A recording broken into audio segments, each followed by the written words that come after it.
Well, Dave, as we go through these different webinars with different instructors, I always kind of wrap things up by giving you an opportunity to give some real world advice to project managers out there or new PMs. So if you had like your favorite piece of advice that you would offer to people watching this, what would it be?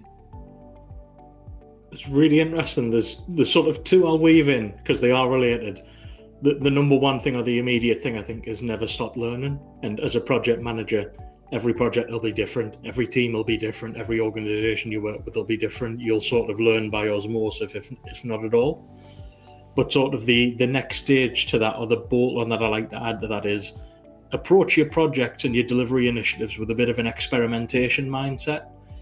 I think you touched on it earlier, Joe. The stuff that you learn in previous projects, although your next project could be different, there'll be a lot of lessons learned there and a lot of things you'll think, I'll do this differently next time. Don't be scared to experiment with stuff and see how it goes. And retrospectives provide a really nice demarcation for you to think, okay, let's run this one, and in the retrospective, let's see how it went.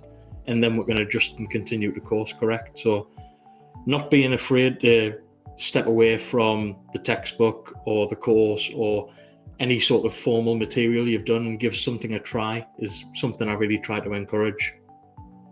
I like that. I agree with that. You reminded me of a lesson I learned early in my career. I came from an IT background. I was MCSE and taught the MCSE courses way back when.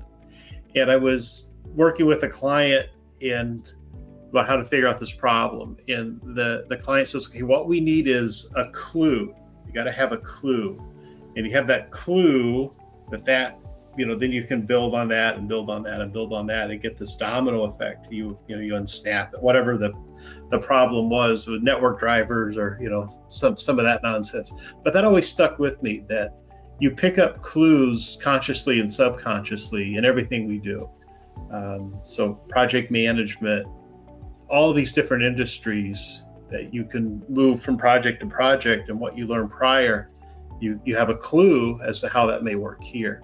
And some of that is, I think just our subconscious, that, like we talked about earlier, that tacit knowledge that you just know because and sometimes we have that you don't know what you know just because you've been doing it so long, you're so immersed in it. So just to be aware of that.